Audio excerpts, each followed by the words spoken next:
ਅੱਲਾ ਵਾਲਿਓ ਤੁਹਾਡੀ ਖਿਦਮਤ ਦੇ ਵਿੱਚ ਨਾ ਜੀ ਇੰਟਰਟੇਨਮੈਂਟ ਵਾਲੀ ਇੱਕ ਵੀਡੀਓ ਲੈ ਕੇ ਆਉਣ ਲੱਗਾ। ਅੱਲਾ ਵਾਲਿਓ ਇਹ ਵੀਡੀਓ ਵੇਖੋ, ਤੁਹਾਨੂੰ ਮਜ਼ਾ ਨਾ ਆਇਆ ਤੇ ਪੈਸੇ ਵਾਪਸ ਗਰੰਟੀ ਨਾਲ। ਤੁਸੀਂ ਇਸ ਵੀਡੀਓ ਨੂੰ ਸ਼ੇਅਰ ਵੀ ਕਰੋ ਤੇ ਵੀਡੀਓ ਨਾਲ ਨਾਲ ਮੈਂ ਚਲਾ ਵੀ ਦਿੱਤੀ ਕਿ ਤਾਂ ਕਿ ਤੁਹਾਨੂੰ ਵੇਟ ਕਰਨਾ ਨਾ ਪਵੇ, ਬਿਨਾਂ ਵੇਟ ਕਰਦਿਆਂ ਆ।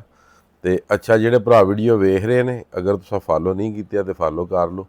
ਤੁਸੀਂ ਦੁਨੀਆ ਦੇ ਬੜੀਆਂ ਬੜੀਆਂ ਸਜ਼ਾਵਾਂ ਵੇਖੀਆਂ ਹੋਣ ਦੀਆਂ, ਜਿਸ ਤਰ੍ਹਾਂ ਕਿ ਬਚਪਨ ਦੇ ਵਿੱਚ ਅਸੀਂ ਸਕੂਲੇ ਪੜ੍ਹਦੇ ਰਹੇ ਹਾਂ, ਪੁੱਠੇ ਕੰਨ ਵੀ ਫੜਦੇ ਰਹੇ ਹਾਂ, ਸਿੱਧੇ ਵੀ ਫੜਦੇ ਰਹੇ ਹਾਂ। ਕੁਛ ਮਾਸਟਰ ਉਦੋਂ ਇਹਦੇ ਵੀ ਹੁੰਦੇ ਹਨ ਜਿਹੜੇ ਮੁੰਡਿਆਂ ਨੂੰ ਲੰਮਿਆਂ ਪਾ ਕੇ ਵੀ ਮਾਰਦੇ ਸਨ।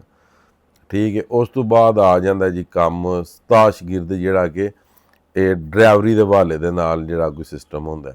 ਇਹਦੇ ਵਿੱਚ ਵੇਖਿਆ ਉਸਤਾਦਾਂ ਨੇ ਕੋਈ ਚੰਡ ਛੰਡ ਮਾਰੀ, ਇਹਦੇ ਵਿੱਚ ਕੰਨ ਫੜਾਇਆ ਤਾਂ ਨਹੀਂ ਵੇਖਿਆ ਗਾਲਬਨ।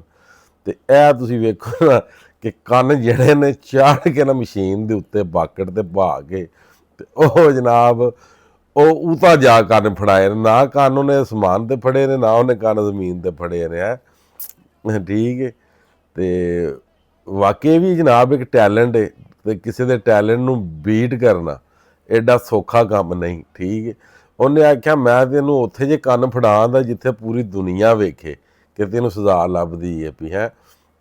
ਉਹਨੇ ਜਨਾਬ ਮਸ਼ੀਨ ਦੇ ਬਾਕੜ ਤੇ ਬਹਾ ਕੇ ਬਾਕੜ ਚੁੱਕ ਕੇ ਤੇ ਉਹਨੇ ਆਖਿਆ ਉੱਤੇ ਹੀ ਕੰਨ ਫੜਨੇ ਨਹੀਂ, ਥੱਲੇ ਨਹੀਂ, ਉੱਤੇ ਹੀ। ਜੇ ਰਵਾਲ ਵੀ ਲਿਓ ਕੰਨ ਫੜ ਕੇ ਤੇ ਸਿੱਧਾ ਹੀ ਥੱਲੇ। ਠੀਕ, ਵੀਡੀਓ ਤੁਸੀਂ ਵੇਖ ਸਕਦੇ ਯਾਰ। ਬੜੇ ਬੜੇ ਬੰਦੇ ਵੇਖੇ ਨੇ, ਬੜੀਆਂ ਬੜੀਆਂ ਸਜ਼ਾਵਾਂ ਵੇਖੀਆਂ ਨੇ, ਮਗਰ ਇਹ ਮੈਂ ਪਹਿਲੀ ਵਾਰੀ ਵੇਖੀ। ਮੈਂ ਕਿਹਾ ਚਲੋ ਮੈਂ ਤਾਂ ਵੇਖ ਲਈਏ, ਤੇ ਜਿਹੜੇ ਮੇਰੇ ਕੋਈ ਯਾਰ ਦੋਸਤ ਭਰਾ ਨੇ ਮੇਰੀ ਵੀਡੀਓਜ਼ ਵੇਖਦੇ ਨੇ, ਠੀਕ ਹੈ, ਮੈਂ ਨਾ ਇਹ ਟੈਲੈਂਟ ਨਾ ਇਹ ਉਹਨਾਂ ਨਾਲ ਵੀ ਸ਼ੇਅਰ ਕਰਾਂ। ਠੀਕ ਹੈ, ਸੀਰੀਅਸ ਗੱਲਾਂ ਤੇ ਸੀਰੀਅਸ ਵੀਡੀਓ ਤੇ ਚਲੋ ਤੁਹਾਡੇ ਨਾਲ ਸ਼ੇਅਰ ਕਰਦੇ ਰਹੀਦਾ, ਮਗਰ ਮੈਂ ਕਿਹਾ ਥੋੜ੍ਹੀ ਇੰਟਰਟੇਨਮੈਂਟ ਵੀ ਹੋਣੀ ਚਾਹੀਦੀ, ਥੋੜ੍ਹਾ ਹਾਸਾ ਮਜ਼ਾਕ ਵੀ ਹੋਣਾ ਚਾਹੀਦਾ। ਠੀਕ ਹੈ, ਸਹੀ ਹੈ ਕਿ ਹਰ ਬੰਦਾ ਜਿਹੜਾ ਵੀਡੀਓ ਵੇਖਣੇ ਵਾਲਾ ਉਹਨਾਂ ਜਨਾਬ ਮੇਰੀ ਲਾਜ਼ਮੀ ਤੁਸੀਂ ਸਾਰੇ ਹੱਸੇ ਹੋਣੇ ਹੋ, ਲਾਜ਼ਮੀ ਕਿ ਵਾਕਈ ਬਈ ਕੰਮ ਚੰਗਾ ਕੱਢ ਕੇ ਲਿਆਂਦਾ ਨੇ। ਠੀਕ ਹੈ, ਤੇ ਦੂਸਰੀ ਵੀਡੀਓ ਵੀ ਤੁਸੀਂ ਵੇਖ ਲਈ ਕਿ ਭਾਈ ਹਰਾਂ ਨੇ ਆਂਦੇ ਨੇ ਕਾਲੀ ਅੱਗੇ ਕੰਡੇ ਹੁੰਦੇ ਨੇ, ਉਹ ਭਾਈ ਹਰੀ ਉਹ ਕਰੇਨ ਵੀ ਸਾਫ਼ ਕਰਦੀ ਸੀ ਕੋਈ ਨਹਿਰ ਸ਼ਹਿਰ,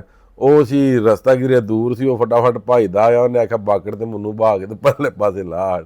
ਉਹ ਜਿਉਂ ਭਾਈ ਹਰੀ ਬਾਕੜ ਤੇ ਬੈਠੇ ਨੇ ਜੀ, ਤੇ ਕਿਨਾਰੇ ਤੇ ਵੀ ਪਹੁੰਚ ਗਏ ਨੇ, ਪੱਠੇ ਵੀ ਧਾਰ ਲਏ ਨੇ ਉਹਨਾਂ ਪਰਾਂ, ਤੇ ਰਵਾਲ ਕੀ ਪੱਠੇ ਹੀ ਲਏ ਨੇ, ਪੱਠੇ ਸਾਰੇ ਨਹਿਰ ਦੇ ਵਿੱਚ ਡਿੱਗ ਪਏ ਨੇ, ਤੇ ਆਪੀ ਉਹ ਦੰਦਿਆਂ ਦੇ ਨਾਲ ਅੱਗੇ ਨਾ ਅੜ ਗਏ ਨੇ। ਠੀਕ, ਇਸ ਗੱਲੇ ਕਰਕੇ ਜ਼ਿਆਦਾ ਜਲਦੀ ਚੰਗੀ ਨਹੀਂ ਹੁੰਦੀ।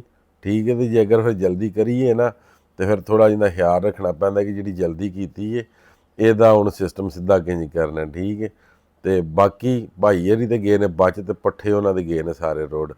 ਤੇ ਤੁਸੀਂ ਸਾਰੀਆਂ ਵੀਡੀਓ ਵੇਖ ਲਈਆਂ ਨੇ, ਜਿਹੜੇ ਉਹਨੇ ਕੰਨ ਫੜੇ ਨੇ ਉਹ ਵੀ ਵੇਖ ਲਈਆਂ ਨੇ, ਤੇ ਇਹ ਵੀ ਤੁਸੀਂ ਵੀਡੀਓ ਵੇਖ ਲਈਏ ਕਾਲੀ ਅੱਗੇ ਕੰਡੇ ਜੀ, ਕਿ ਉਹ ਕਾਲ ਕਰਦਿਆਂ ਕਰਦਿਆਂ ਉਹ ਪੱਠੇ ਵੀ ਸਾਰੇ ਰੁੜ ਗਏ, ਤੇ ਨਿਜ਼ਾਮ ਸਾਰਾ ਖਰਾਬ ਹੋ ਗਿਆ। ਅੱਗੇ ਉੱਤੋਂ ਦੀ ਲੈ ਕੇ ਲੰਘ ਜਾਣਾ ਸੀ ਪੱਠੇ, ਤੇ ਹੁਣ ਜਨਾਬ ਨਹਿਰ ਦੇ ਵਿੱਚ ਢਲ ਕੇ ਤੋਂ ਕੱਢਣੇ ਪੈਣੇ ਨੇ, ਨਹੀਂ ਤਾਂ ਮਸ਼ੀਨ ਵਾਲੇ ਨੂੰ ਫਿਰ ਆਉਣਾ ਬਾਕੜ ਮਸ਼ੀਨ ਵਾਲੇ ਨੂੰ ਕੱਢ ਦੇ। ਬਲਕਿ ਹੋ ਸਕਦਾ ਇਹ ਜ਼ੇਨ ਵਿੱਚ ਆਈ ਨਾ ਹੋਵੇ। ਤੇ ਬਾਕੀ ਜਿੰਨੇ ਮੇਰੇ ਵੀਡੀਓਜ਼ ਵੇਖਣੇ ਆਏ ਨੇ, ਜਿਹੜੀਆਂ ਭੈਣਾਂ ਨੇ, ਜਿਹੜੇ ਭਰਾ ਨੇ, ਜਿਹੜੇ ਬੱਚੇ ਨੇ, ਜਿਹੜੀਆਂ ਕੋਈ ਸਾਡੀਆਂ ਭੈਣਾਂ ਬੇਔਲਾਦ ਨੇ, ਅੱਲਾਹ ਤਾਲਾ ਉਹਨਾਂ ਨੂੰ ਔਲਾਦ ਨਰੀਨਾ ਤਾ ਫਰਮਾਏ। ਜਿਹੜੀਆਂ ਸ਼ਾਦੀशुदा ਨੇ, ਜਿਹੜੀਆਂ ਪੜ੍ਹਦੀਆਂ ਨੇ ਪਈਆਂ, ਅੱਲਾਹ ਤਾਲਾ ਉਹਨਾਂ ਦੀ ਜਿਹੜੀ ਪੜ੍ਹਾਈ ਹੈ ਉਹਦੇ ਵਿੱਚ ਬਰਕਤਾਂ ਤਾ ਫਰਮਾਏ। ਜਿਹੜੇ ਕਾਰੋਬਾਰ ਕਰਦੇ ਨੇ ਭਰਾ, ਅੱਲਾਹ ਤਾਲਾ ਤੁਹਾਡੇ ਕਾਰੋਬਾਰ 'ਚ ਬਰਕਤਾਂ ਤਾ ਫਰਮਾਏ।